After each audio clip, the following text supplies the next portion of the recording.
Hello मेरे प्यारे बच्चों, हम यहाँ पर क्वेश्चन नंबर 10 पर पहुंच गए हैं। अब पेज नंबर 90 पर क्वेश्चन नंबर 10 और यहाँ पर इस क्वेश्चन के ऊपर स्टार लगा हुआ है, मतलब ये कॉम्पिटेंसी बेस्ड क्वेश्चन है।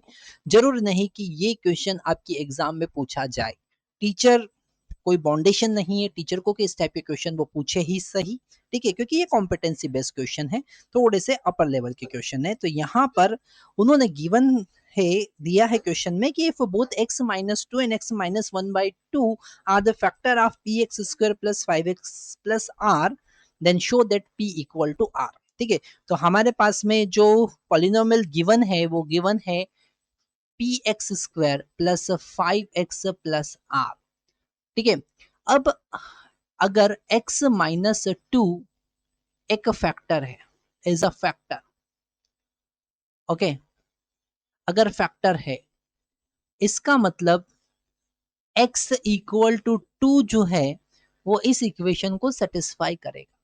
मतलब x इक्वल टू 2 अगर हमने इस इक्वेशन में पुट किया तो इक्वल टू 0 मिलेगा, है ना। अगर ये पॉलिनोमियल है, मान लेते हैं ये कोई पॉलिनोमियल है px, ओके, तो अगर हम x इक्वल टू 2 मतलब x इक्वल टू 2 यहां पर पुट करेंगे px में तो हमको मिलेगा 0। ठीक है, same as it is and if x minus 1 by 2 also a factor, ये भी फैक्टर है, मतलब कि x equal to 1 by 2 also satisfy this equation. मतलब कि यहां से हमको पता चलेगा कि x का वैल्यू अगर 1 बाई 2 पुट किया तो हमको इस पॉलिनोमियल में 0 मिलेगा। ठीक है, तो यहां पर ये दो कंडीशन से हमको p और r में रिलेशन फाइंड करना है और बताना है कि वो इक्वल है। तो यहां पर अगर x इक्वल टू इसमें 2 पुट करते हैं, इस एक्सप्रेशन में हम 2 पुट करते हैं तो p इंटू 2 का square plus 5 into 2 plus r is equal to 0 हमको मिलेगा। मतलब कि 4x plus 10 plus 4p plus 10 plus r equal to 0 मिलेगा और इसे हम इक्वेशन नंबर 1 लिख देंगे, है ना। अब यहां पर इसी में 1 बाई 2 पुट करेंगे तो p इंटू 1 बाई 2 का square plus 5 into 1 by 2 plus r equal to हमको 0 मिलेगा। अच्छा, इस p और इस p में कंफ्यूज नहीं होना, ये p पॉलिनोमियल का है और ये p कोफिशिएंट है। ठीक है, तो दोनों में आपको कंफ्यूज नहीं होना है। अगर हम अब इसे सॉल्व करेंगे तो हमको मिलेगा p by 4 plus 5 by 2 plus r equal to 0।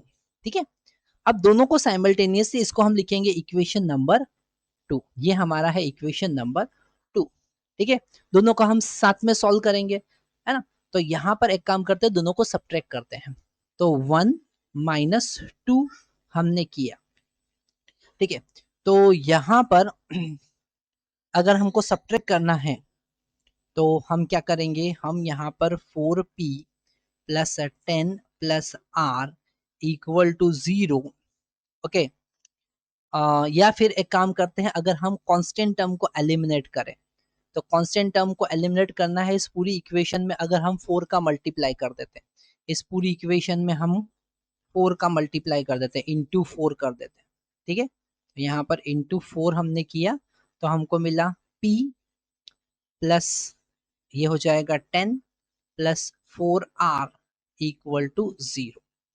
ठीक है, अब हम इस इक्वेशन को सब्ट्रैक्ट करते हैं तो हमको 1 और इसको इक्वेशन नंबर 2 हमने लिख दिया। अब तो उससे फायदा ये हुआ कि कांस्टेंट टर्म 10 10 दोनों सब्ट्रैक्ट हो जाएंगे, यहाँ का 10 और यहाँ का 10 सब्ट्रैक्ट हो जाएगा और p और r में रिलेशन आ जाएगा। तो पहली equation 4p plus 10 plus r equal to 0 और दूसरा equation p plus 10 plus 4r equal to 0, दोनों को सब्ट्रैक्ट करेंगे, माइनस माइनस माइनस। ठीक है, तो 4p माइनस p हमको मिलेगा 3p, 10 माइनस 10 0 हो जाएगा और यहाँ पर मिलेगा माइनस 3r इक्वल टू 0। इसे हम आगे सॉल्व करेंगे तो हमको मिलेगा 3p is equal to 3r, 3 से 3 यहाँ पर कैंसिल होगा और हमको मिल जाएगा p इक्वल टू r। तो आप क्या कर सकते हैं, दो लीनियर इक्वेशन, ये दो लीनियर इक्वेशन बन गई पी और आर में, इनको साइमल्टेनियसली सॉल्व करके फिर हम क्या कर सकते हैं, पी और आर में रिलेशन फाइंड कर सकते हैं। ठीक है, तो यहाँ पर हमने छोटे छोटे कॉन्सेप्ट आपको समझना है कि क्या यूज किया है। सबसे पहले हमने कॉन्सेप्ट यूज किया है कि अगर कोई पॉलिनोमियल का फैक्टर, फैक्टर का जो इनको कहते हैं zeros, these are the zeros, ये इस पॉलिनोमियल को सेटिस्फाई करेंगे, ये फैक्टर इक्वल टू जीरो जो होंगे, these are the roots, these are the zeros, तो ये सेटिस्फाई करेंगे, ये वाला कॉन्सेप्ट यूज किया। दूसरा कॉन्सेप्ट हमने यूज किया कि यहाँ पर हमने कांस्टेंट को एलिमिनेट किया क्योंकि हमको रिलेशन फाइंड करना था। ठीक है, तो यहाँ पर हमारा क्वेश्चन नंबर 10 क्यों स्टार लगा रखा है वो आपको यहाँ पे समझ में आया होगा।